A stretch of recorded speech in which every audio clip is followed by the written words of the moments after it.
ನಮಸ್ಕಾರ ವಿದ್ಯಾರ್ಥಿಗಳೇ, ಇವತ್ತು 5ನೇ ತರಗತಿಯ ಗಣಿತ ಪಠ್ಯಪುಸ್ತಕಕ್ಕೆ ಸಂಬಂಧಪಟ್ಟಂತೆ 4ನೇ ಅಧ್ಯಾಯ ದಶಮಾಂಶ ಭಿನ್ನ ರಾಶಿಗಳು ಅಭ್ಯಾಸ 4.1 ಬಿಡಿಸೋಣ. ದಯವಿಟ್ಟು ನಮ್ಮ ಚಾನಲನ್ನು ಯಾರ್ಯಾರು ಸಬ್ಸ್ಕ್ರೈಬ್ ಮಾಡ್ಕೊಂಡಿರಲ್ಲ ದಯವಿಟ್ಟು ಸಬ್ಸ್ಕ್ರೈಬ್ ಮಾಡ್ಕೊಳ್ಳಿ. ಹಾಗಾದರೆ ಫಸ್ಟ್ ಒಂದು ಪ್ರಶ್ನೆ ಏನೈತೆ ನೋಡ್ಕೋಣ.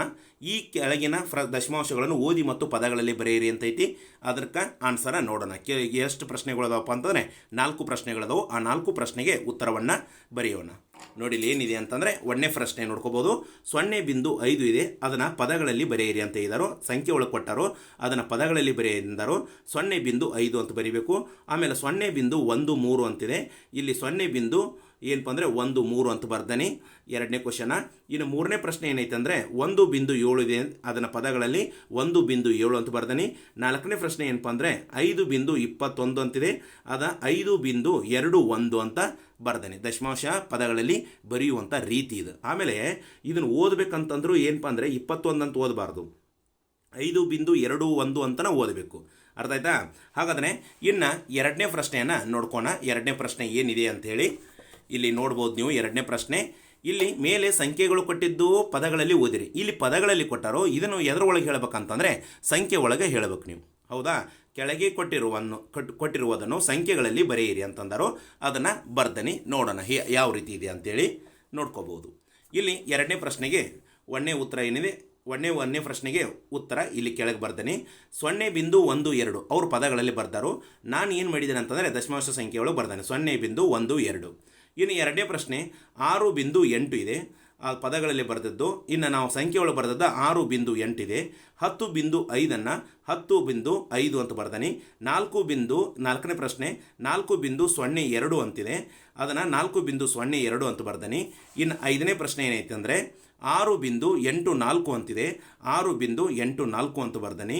ಇನ್ನು 6ನೇ ಪ್ರಶ್ನೆ ಏನಪ್ಪ ಅಂದರೆ 108.06 ಅಂತಿದೆ, ಅದನ್ನು 108.06 ಅಂತ ಬರ್ದಾನೆ. ಇದು 2ನೇ ಪ್ರಶ್ನೆ ಮತ್ತು 1ನೇ ಪ್ರಶ್ನೆಗಳೇ ಉತ್ತರವನ್ನು ಕಂಡುಕೊಂಡು ಇನ್ನು ನೆಕ್ಸ್ಟ್ ಏನಪ್ಪ ಅಂದರೆ 3ನೇ ಪ್ರಶ್ನೆ ಬಿಟ್ಟ ಸ್ಥಳ ತುಂಬುವುದಿದೆ. ಅದು ಯಾವ ರೀತಿ ಅನ್ನೋದು ನೋಡ್ಕೋಣ. ಇಲ್ಲಿ ಕೊಟ್ಟಾರ ನೋಡ್ಕೋಬೋದು ನೀವು. 3ನೇ ಪ್ರಶ್ನೆಯನ್ನು ಬಿಟ್ಟ ಜಾಗಗಳನ್ನು ತುಂಬಿರಿ ಅಂತಿದೆ. ಇಲ್ಲಿ 8 ಮಿಲಿಮೀಟರ್ ಅಂತಂದರೆ ಎಷ್ಟು ಸೆಂಟಿಮೀಟರ್ಗೆ ಸಮ ಅಂತ ಕೊಟ್ಟಾರ ಅವರು. ನಾನು ಏನು ಮಾಡಿದ್ದೇನೆ ಅಂತಂದರೆ ಈ 8 ಮಿಲಿಮೀಟರ್ ಇಸ್ಕೊಲ್ಟು ಡ್ಯಾಶ್ ಸೆಂಟಿಮೀಟರ್ ಕೊಟ್ಟಾರಲ್ಲ, ಇದು ಹೇಗೆ ಬರ್ತದೆ ಅಂತ ಬಿಡಿಸಿ ಬರ್ದಾನೆ. ಡೈರೆಕ್ಟ್ ನಾನು ಏನಪ್ಪ ಅಂದರೆ ಬಿಟ್ಟ ಸ್ಥಳ ತುಂಬಿಲ್ಲ. ಯಾಕಂದರೆ ಕೆಲವು ವಿದ್ಯಾರ್ಥಿಗಳು ಏನಪ್ಪ ಅಂದರೆ ನೋಡ್ತಾ ಇರ್ತಾರೆ, ಅದು ಹೆಂಗೆ ಬಂತು ಅನ್ನೋದು ಗುರುತಾಗಬೇಕಲ್ಲ, ಅದರ ಸಲುವಾಗಿ ಇದನ್ನು ಬಿಡಿಸಿ ಆನ್ಸರ್ ಬರ್ದಾನ. ಅಂದರೆ ಇದು ಒಂದೇ ಅಂತಲ್ಲ, ಪ್ರತಿಯೊಂದು 4 ಪ್ರಶ್ನೆಗಳದನ್ನು 4 ಪ್ರಶ್ನೆಗಳಿಗೆ ಏನಪ್ಪ ಅಂತಂದರೆ ಸವಿವರವಾಗಿ ಬಿಡಿಸಿ ಅದನ್ನು ಬಿಟ್ಟ ಸ್ಥಳದಲ್ಲಿ ತುಂಬಿದ್ದೇನೆ. ಅದನ್ನು ನೀವು ನೋಡ್ಕೋಬಹುದು. ನೋಡಿ 1ನೇದ್ದು ಏನಿದೆ ಅಂದರೆ 8 ಮಿಲಿಮೀಟರ್ ಈಸ್ಕೊಲ್ಟು ಡ್ಯಾಶ್ 0.8 ಸೆಂಟಿಮೀಟರ್ ಅಂತ ತುಂಬಿದ್ದೇನೆ. ಈ 0.8 ಸೆಂಟಿಮೀಟರ್ ಇದನ್ನೇ ಬಿಟ್ಟ ಸ್ಥಳ ತುಂಬಿದನಲ್ಲ, ಇದು 8 ಮಿಲಿಮೀಟರ್ಗೆ ಸಮ. ಹಾಗಾದರೆ ಇದು ಹೆಂಗೆ ಬಂತು? 0.8 ತುಂಬಿದನ ಆನ್ಸರ್ ಬರ್ದನಿ. ಇದು ಹೆಂಗೆ ಬಂತಂದು ನೋಡ್ಕೋಬೋದು. 1 ಸೆಂಟಿಮೀಟರ್ ಈಸ್ಕೊಲ್ಟು 10 ಮಿಲಿಮೀಟರ್. ಅರ್ಥ ಆಯ್ತಾ? ಹಾಗಾದರೆ ಏನಪ್ಪ ಅಂದರೆ 8 ಮಿಲಿಮೀಟರ್ ಅಂದರೆ ಎಷ್ಟು ಅಂತಂದರೆ 10 ಮಿಲಿಮೀಟರ್ ಒಳಗೆ 8 ಭಾಗ ಅಂತ ಅರ್ಥ.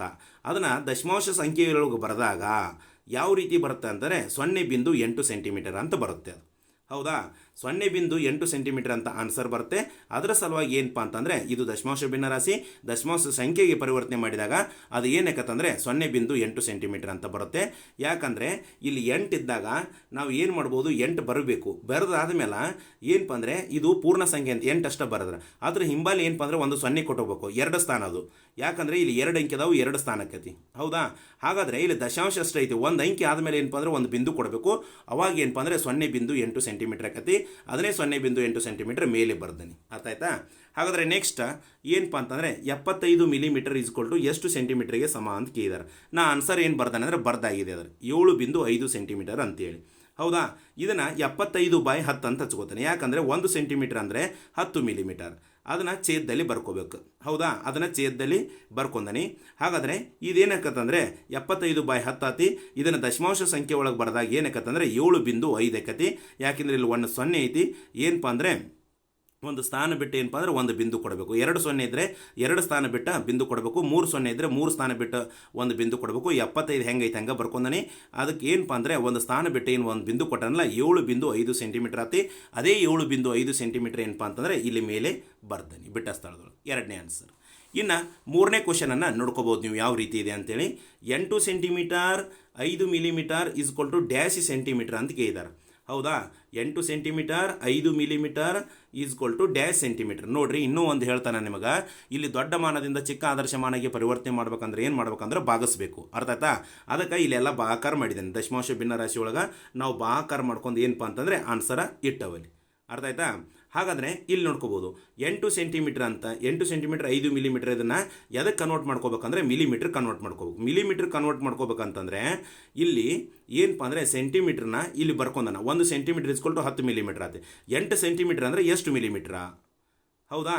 ಹಾಗಾದರೆ ಇಲ್ಲಿ 8 ಸೆಂಟಿಮೀಟರ್ ಅಂತಂದರೆ ಏನಪ್ಪ ಅಂತಂದರೆ 8 × 10 ಬರ್ಕೊಂಡು. ಯಾಕೆ 10 ಬರ್ಕೊಂಡು ಅಂದರೆ 1 centimetre is equal to 10 millimetre.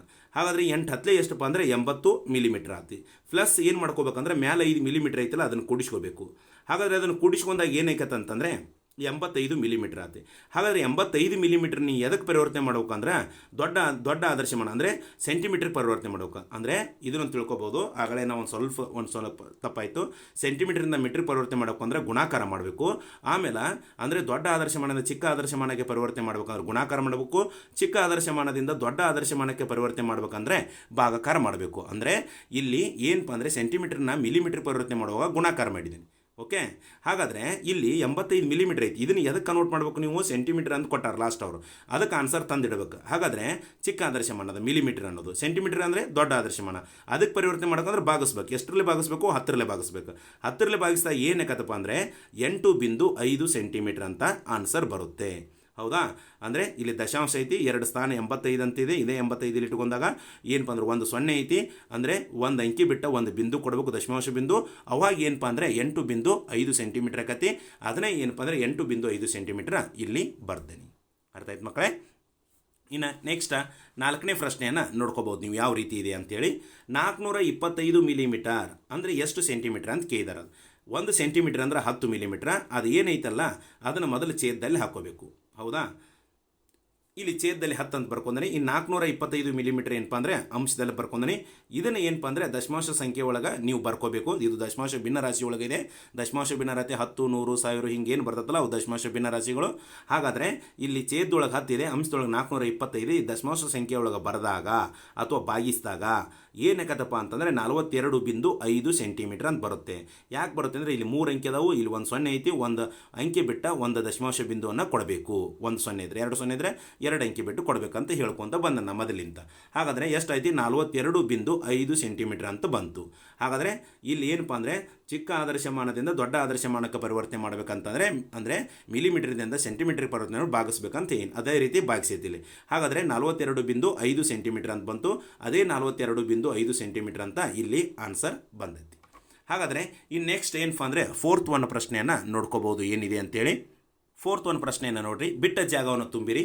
8 millimetre is equal to dash centimetre ಅಂತ ಕೊಟ್ಟ. ಹೌದಾ? ಇಲ್ಲಿ ಏನಪ್ಪ ಅಂದರೆ ಸೆಂಟಿಮೀಟ್ರು ಮೀಟ್ರ್ ಕೊಡ್ಬೇಕು, ಅವ್ರು ಮಿಲಿಮೀಟ್ರಿಂದ ಸೆಂಟಿಮೀಟ್ರ್ ಕನ್ವರ್ಟ್ ಮಾಡಂತಂದಾರೆ.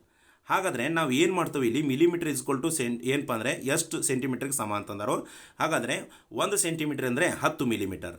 ಅದು ಏನಕ್ಕಂತಂದರೆ 8/10 ಅಂತಾಗುತ್ತೆ. ಹೌದಾ? ಎಷ್ಟು? 8/10 ಆಗುತ್ತೆ. ಆದರೆ ಇಲ್ಲಿ ಏನಪ್ಪ ಅಂದರೆ ಮಿಲಿಮೀಟ್ರ್ ಇಸ್ಕೊಲ್ ಟು ಸೆಂಟಿಮೀಟ್ರಿಗೆ ನಾವು ಇಲ್ಲಿ ಮಿಲಿಮೀಟ್ರ್ ಇಸ್ಕೊಲ್ ಟು ಏನಪ್ಪ ಅಂದರೆ ಸೆಂಟಿಮೀಟ್ರಿಗೆ ಪರಿವರ್ತನೆ ಮಾಡ್ಕೋಬೇಕು. ಎದಕ್ಕೆ ಪರಿವರ್ತನೆ ಮಾಡ್ಕೋಬೇಕು? ಸೆಂಟಿಮೀಟ್ರಿಗೆ ಪರಿವರ್ತನೆ ಮಾಡ್ಕೋಬೇಕು.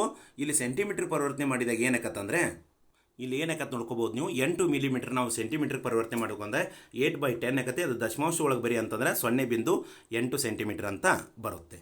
ಅರ್ಥ ಆಯ್ತಾ? ಒಂದನೇದು. ಇನ್ನು ಎರಡನೇದು ಏನಪ್ಪ ಅಂದರೆ 72 centimetre is equal to dash metre ಅಂತ ಕೇಳಿದ್ದಾರೆ. ಅಂದರೆ ಇಲ್ಲಿ ಸೆಂಟಿಮೀಟ್ರಿಂದ ಮೀಟ್ರಿಗೆ ಪರಿವರ್ತನೆ ಮಾಡಬೇಕು. 1 ಮೀಟ್ರ್ ಅಂದರೆ 100 ಸೆಂಟಿಮೀಟರ್. ಅರ್ಥ ಆಯ್ತಾ? ಹಾಗಾದರೆ ಛೇದದೊಳಗೆ ಏನು ಇಟ್ಕೋಬೇಕಂದ್ರೆ 100 ಇಟ್ಕೋಬೇಕು. ಆಮೇಲೆ 100 ಯಾಕೆ ಇಟ್ಕೋಬೇಕಂದ್ರೆ 1 ಮೀಟ್ರಕ್ಕೆ 100 ಸೆಂಟಿಮೀಟ್ರ್. ಆ 100 ಒಳಗಿನ ಭಾಗ ಎಷ್ಟಪ್ಪ ಅಂದರೆ 72. ಅಂದರೆ 100ನೇ 72 ಭಾಗ ಅಂತ ಬರುತ್ತೆ, ಅಥವಾ 72/100 ಅಂತ ಓದ್ಕೋಬೋದು. ಇದನ್ನು ಏನಪ್ಪ ಅಂದರೆ ದಶಮಾಂಶ ಸಂಖ್ಯೆ ಒಳಗೆ ಬರೀಬೇಕಂದ್ರೆ 72ರ 100ರಲ್ಲಿ ಭಾಗಿಸಿದಾಗ ಏನಕ್ಕಂದರೆ 0.72 ಏನಪ್ಪ ಅಂದರೆ ದಶಮಾಂಶ ಸಂಖ್ಯೆ ಇಲ್ಲಿ ಬರುತ್ತೆ. ಅಂದರೆ ಇಲ್ಲಿ ಏನಪ್ಪ ಅಂದರೆ 0.72 ಮೀಟರ್ ಅಂತ ಆನ್ಸರ್ ಬರುತ್ತೆ. ಹಾಗಾದರೆ ಇಲ್ಲಿ ನೋಡ್ರಿ ನೀವು, ಇಲ್ಲಿ ಏನೈತಂದ್ರೆ 2 ಸ್ಥಾನ ಆದಮೇಲೆ ಏನಪ್ಪ ಅಂತಂದರೆ 1 ಬಿಂದು ಕೊಡ್ಬೇಕಂತನ್ನಿ. ಈಗ ಉದಾಹರಣೆ ಹೇಳ್ಬೇಕಂತಂದರೆ ಇಲ್ಲಿ ನೋಡ್ಕೋಬೋದು ನೀವು. ಇಲ್ಲಿ 72 ಅಂತ ಬರೋದಿನ ಅಂತ ಅನ್ಕೋರಿ ನಾವು. ಹೌದಾ? 2 ಸ್ಥಾನ ಆದಮೇಲೆ 1 ಬಿಂದು ಕೊಟ್ರಿ, ಆದರೆ ಇದು ದಶಮಾಂಶ ಸಂಖ್ಯೆ ಆಗೋದಿಲ್ಲ. ಹಾಗಾದರೆ ಇನ್ನೊಂದು ಏನು ಮಾಡ್ಕೋಬೇಕಂದ್ರೆ ಏನೂ ಇಲ್ಲ ಅಂದಾಗ 2 ಅಂಕಿ ಇದ್ದಾಗ ಅಲ್ಲಿ ಏನಪ್ಪ ಅಂದರೆ 2 ಸ್ಥಾನ ಮೇಲೆ 1 ಬಿಂದು ಕೊಡ್ಬೇಕಂದಾಗ ಇಲ್ಲಿ 0ಯನ್ನು ಬರ್ಕೋಬೇಕು. ಅವಾಗ ಏನಪ್ಪ ಅಂದರೆ ಇದು ದಶಮಾಂಶ ಸಂಖ್ಯೆಗೆ ಒಂದು ಉದಾಹರಣೆ ಆಗುತ್ತೆ. 0.72. ಹಾಗೆ ನೀವು 72 ಅಂತ ಬರ್ಕೊಂಡು ಇಲ್ಲಿ ಮುಂದೆ ಬಿಂದು ಕೊಟ್ಟರೆ ಅಂದರೆ ದಶಮಾಂಶ ಸಂಖ್ಯೆ ಆಗೋದಿಲ್ಲ. ಅಲ್ಲಿ ಕಂಪಲ್ಸರಿ ಏನಪ್ಪ ಅಂದರೆ 0 ಬರಲೇಬೇಕು. ಒಂದೇಳೆ ಇಲ್ಲಿ 272 ಇತ್ತಂತಂದರೆ 2 ಸ್ಥಾನ ಆದಮೇಲೆ ಒಂದು ಬಿಂದು ಕೊಡಂತಂದರೆ ಇಲ್ಲಿ 2.72 ಅಂತ ಆನ್ಸರ್ ಬರುತ್ತೆ. ಅದ 3ನೇ ಅಂಕ ಇಲ್ಲದೇ ಇದ್ದಾಗ ನಾವು 0ನ ಸೃಷ್ಟಿ ಮಾಡ್ಕೋಬೇಕು ಬಿಂದು ಕೊಟ್ಟ ಮೇಲೆ. ಅರ್ಥ ಆಯ್ತಾ? ಅದೇ ರೀತಿ ಏನು ಮಾಡಿದನಪ್ಪ ಅಂತಂದರೆ ಇಲ್ಲಿ ನೋಡ್ಕೋಬೋದು ನೀವು. ಅದಕ್ಕೆ ಇಲ್ಲಿ 0.72 ಅಂತ ಬರ್ದಾನೆ. ಅದೇ ಏನಪ್ಪ ಅಂತಂದರೆ 72 ಸೆಂಟಿಮೀಟರ್ ಅಂತಂದರೆ ಎಷ್ಟು ಮೀಟರ್ಗೆ ಸಮ ಅಂತಂದರೆ 0.72 ಮೀಟರ್ಗೆ ಸಮ ಅಂತ ಆನ್ಸರ್ ಬರುತ್ತೆ. ಅರ್ಥ ಆಯ್ತಾ? ಇನ್ನು ನೆಕ್ಸ್ಟ್ ಎರಡನೇ ಏನಪ್ಪ ಅಂತಂದರೆ 3ನೇ ಪ್ರಶ್ನೆಯನ್ನು ನೋಡ್ಕೋಬೋದು ನೀವು. ಏನೈತೆ ಅಂತಂದರೆ 375 ಸೆಂಟಿಮೀಟರ್ ಇಸ್ಕೊಲ್ಟು ಎಷ್ಟು ಮೀಟರ್ಗೆ ಸಮ ಅಂತ ಕೇಳಿದಾರೆ ಅವರು. ಹಾಗಾದರೆ 1 ಮೀಟರ್ ಅಂದರೆ 100 ಸೆಂಟಿಮೀಟ್ರು, ಆ 100ನ್ನ ಛೇದದಲ್ಲಿ ಇಟ್ಕೋಬೇಕು. ಆಮೇಲೆ 375ನ ಅಂಶದಲ್ಲಿ ಇಟ್ಕೋಬೇಕು. ಇದನ್ನು ದಶಮಾಂಶ ಭಿನ್ನರಾಶಿಯಲ್ಲಿ ಬರ್ಕೊಂಡೆ. ಇನ್ನು ದಶಮಾಂಶ ಸಂಖ್ಯೆಯಲ್ಲಿ ಬರ್ಕೊಂಡಾಗ ಏನಾಗುತ್ತೆ ಇದು ನೋಡ್ರಿ, 3.75 ಮೀಟರ್ ಅಂತ ಬರುತ್ತೆ. ಹೇಳಿದೆ ನಮಗೆ ಇಲ್ಲಿ 3 ಅಂಕೆ ಇದಾವೆ, 3 ಅಂಕೆ ಇದಾವೆ, ಇಲ್ಲಿ 2 0 ಅದಾವೆ. 2 ಅಂಕೆ ಆದಮೇಲೆ ಏನಪ್ಪ ಅಂತಂದರೆ ಒಂದು ಬಿಂದುವನ್ನು ಕೊಡಬೇಕು. ಯಾಕೆ 2 ಅಂಕೆ ಆದಮೇಲೆ ಒಂದು ಬಿಂದು ಕೊಡ್ತಾವೆ ಹೇಳ್ರಿ ನೋಡೋಣ. ಇಲ್ಲಿ ದಶಾಂಶ ಐತಿ. ಯಾಕಂದರೆ ನೀ ಬಿಂದು ಈ ಕಡೆ ಬಂದಿದ್ದು ಇಲ್ಲಿ ಶತಾಂಶ ಐತಿ. ಇಲ್ಲಿ ಬಿಂದು ಈ ಕಡೆ ಬಂದಿದ್ದು ಅಂದರೆ ಎಡಕ್ಕೆ ಬಲಕ್ಕೆ ಬರ್ತಾವಲ್ಲ ಅಂಕಿಗಳು, ಅವು 3.75 ಅಂತ ಓದ್ತಾವೆ. ಹಾಗಾದರೆ ಇಲ್ಲಿ 7 ಅನ್ನೋದು ಏನಪ್ಪ ಅಂದರೆ ದಶಾಂಶ, 5 ಅನ್ನೋದು ಶತಾಂಶ. ಹಾಗಾದರೆ ಇಲ್ಲಿ ಏನಪ್ಪ ಅಂದರೆ 2 ಸ್ಥಾನ ಅದಾವೆ, ದಶಾಂಶ ಶತಾಂಶ ಮಟ್ಟ ಐತಿ, ಇಲ್ಲಿ ಶತಾಂಶ ಐತಿ. ಹಾಗಾದರೆ ಇದರ ಶತಾಂಶ ಆಗುವಂಗೆ ಮಾಡ್ಕೋಬೇಕು ನಾವು. ಹಾಗಾದರೆ 100 ಆಗುವಂಗೆ ಮಾಡ್ಕೋಬೇಕಂತಂದರೆ ಇಲ್ಲಿ 2 ಸ್ಥಾನ ಬಿಟ್ಟು ಒಂದು ಬಿಂದು ಕೊಟ್ಟರೆ ಅಂತಂದರೆ ಅಲ್ಲಿ ಅದು ದಶಮಾಂಶ ಸಂಖ್ಯೆಯನ್ನು 100ಅನ್ನು ಗುರುತಿಸಿದಂಗೆ ಆಗುತ್ತೆ. ಅದಕ್ಕೆ 3.75 ಮೀಟರ್ ಅಂತ ಬಂತು. ಇಲ್ಲಿ 3.75 ಮೀಟರ್ ಅಂತ ಬರ್ತೈತಿ. ಇನ್ನು 4ನೇ ಪ್ರಶ್ನೆ 4 metre 80 centimetre is equal to 4 metre 80 centimetre is equal to dash metre ಅಂತ ಐತಿ. 1 ಮೀಟರ್ ಅಂದರೆ 100 ಸೆಂಟಿಮೀಟರ್, 4 ಮೀಟರ್ ಅಂದರೆ ಎಷ್ಟು? 4 × 100 ಸೆಂಟಿಮೀಟರ್. ಯಾಕಂದರೆ 1 ಮೀಟರ್ ಅಂದರೆ 100 ಸೆಂಟಿಮೀಟರ್, 4 ಮೀಟರ್ ಅಂದರೆ 400 ಸೆಂಟಿಮೀಟರ್. ಪ್ಲಸ್ ಏನು ಮಾಡಿದಾನೆ ಅಂದರೆ ಈ 80 ಸೆಂಟಿಮೀಟರ್ ಕೂಡಿಸ್ಕೊಂಡ್ರೆ 480 ಸೆಂಟಿಮೀಟರ್ ಆಯಿತು. ಹಾಗಾದ್ರೆ 480/100 ಅಂತ ಬರ್ಕೊಂಡು, ಯಾಕಂದರೆ 1 ಮೀಟರ್ ಅಂದರೆ 100 ಸೆಂಟಿಮೀಟರ್ ಐತಲ್ಲ, ಅದಕ್ಕೆ ಛೇದದಲ್ಲಿ ಇಟ್ಕೊಂಡೆ. ಹಾಗಾದರೆ ಇದನ್ನು ದಶಮಾಂಶ ಸಂಖ್ಯೆಯೊಳಗೆ ಬರ್ಕೊಂಡಾಗ 2 ಸ್ಥಾನ ಆದಮೇಲೆ ಒಂದು ಬಿಂದು ಕೊಟ್ಟೇನಿ, 4.80 ಮೀಟರ್ ಬಂತು. ಇಲ್ಲಿ ಏನಪ್ಪ ಅಂತಂದರೆ 4.80 ಮೀಟರ್ ಅಂತ ಬಂದಿದೆ. ಅಂದರೆ ನಾವು ಏನು ಮಾಡಬೇಕು, ಇಲ್ಲಿ ಮೀಟರ್ದಿಂದ ಏನಪ್ಪ ಅಂದರೆ ಮೀಟರ್ ಮತ್ತು ಸೆಂಟಿಮೀಟರ್ ಎರಡೂ ಕೊಟ್ಟಾರೋ ಇದನ್ನು ಒಂದಕ್ಕೆ ಕನ್ವರ್ಟ್ ಮಾಡ್ಕೋಬೇಕು.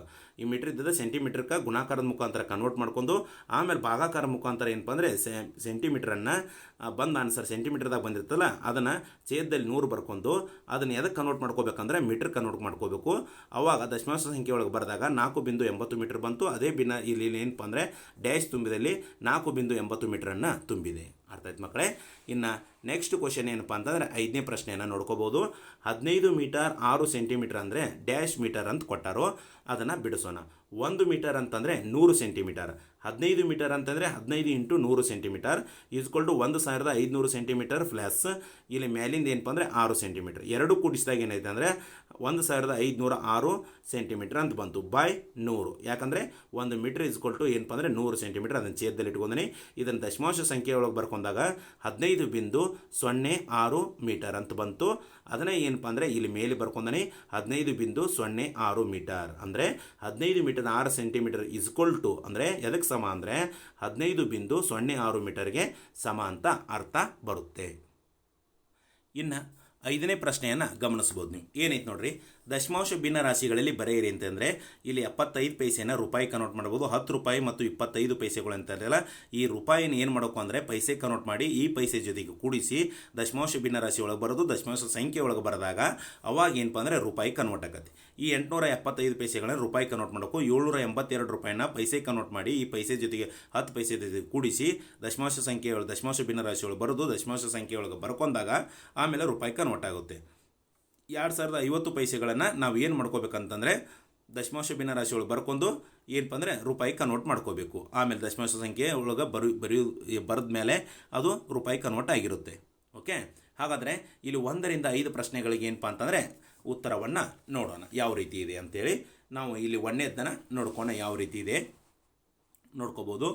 ಇಲ್ಲಿ 75 ಪೈಸೆಗಳಂತಂದರೆ 75 ಪೈಸೆಗಳು ಎಷ್ಟು ರೂಪಾಯಿಗೆ ಸಮ ಅಂತ ಕೊಟ್ಟಾರೆ. ಇಲ್ಲಿ ರೂಪಾಯಿ ಚಿಹ್ನೆಗೆ ಡ್ಯಾಶ್ 0.75 ರೂಪಾಯಿ ಅಥವಾ ರೂಪಾಯಿ 0.75 ಅನ್ನಬಾರ್ದು 0.75 ಅಥವಾ ಪೈಸೆ ಅಂತ ಹೇಳ್ಕೋಬೋದು.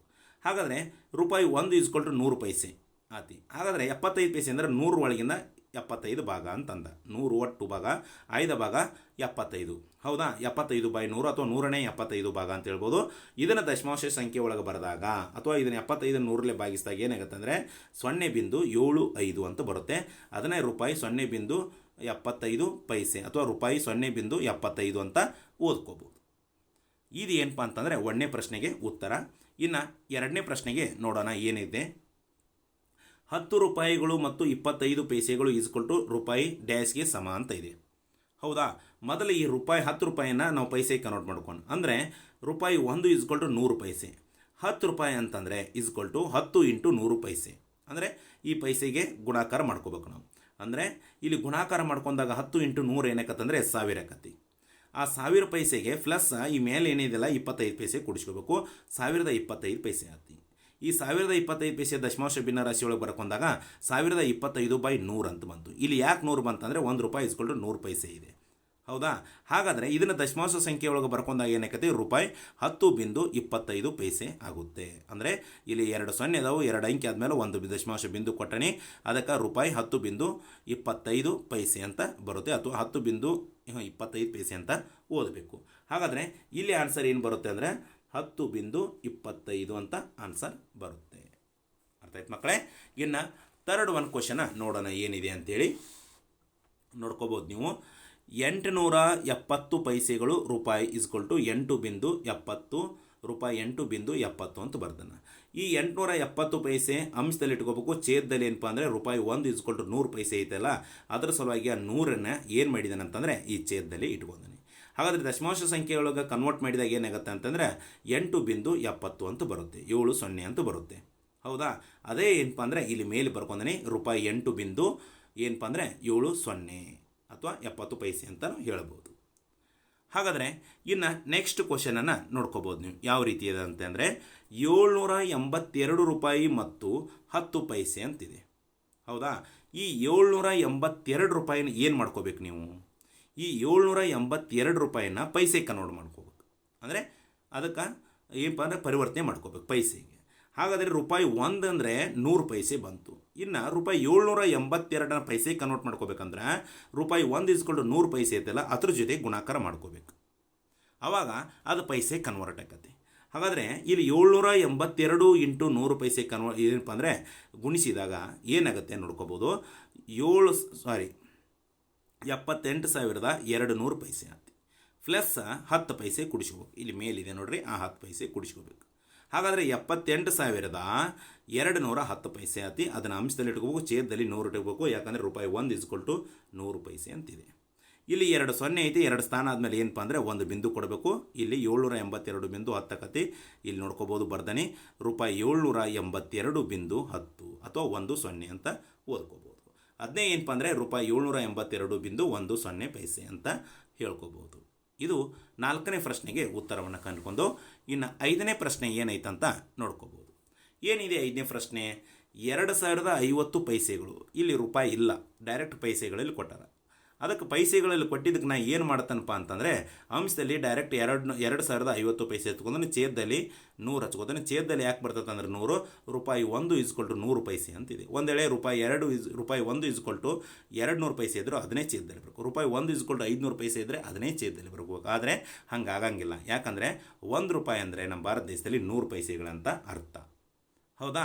ಹಾಗಾದರೆ ಇಲ್ಲಿ ಛೇದದಲ್ಲಿ 100 ಪೈಸೆ ಅಂತ ಹಚ್ಕೊಂಡು ಇದನ್ನು ಏನು ಮಾಡಬೇಕು ನೀವು ದಶಮಾಂಶ ಭಿನ್ನ ರಾಶಿ ಒಳಗೆ ಬರ್ಕೊಂಡು ನೆಕ್ಸ್ಟ್ ಏನು ಮಾಡಬೇಕು ದಶಮಾಂಶ ಸಂಖ್ಯೆಗೆ ಕನ್ವರ್ಟ್ ಮಾಡ್ಕೊಂಡಾಗ ಏನಾಗುತ್ತೆ ಅಂದರೆ 20.50 ಅಂತ ರೂಪಾಯಿ 20.50 ಅಂತ ಬರುತ್ತೆ. ಹೌದಾ? ಅದೇ ರೀತಿ ಏನಪ್ಪ ಅಂದರೆ ರೂಪಾಯಿ 20.50 ಅಂತ ಬರ್ಕೊಂಡವು. ಇಲ್ಲಿ ಏನಪ್ಪ ಅಂದರೆ ಡ್ಯಾಶ್ನಲ್ಲಿ ಏನು ಮಾಡಿದೆ ಅಂದರೆ ರೂಪಾಯಿ 20.50 ಅಂತ ತುಂಬಿದವು.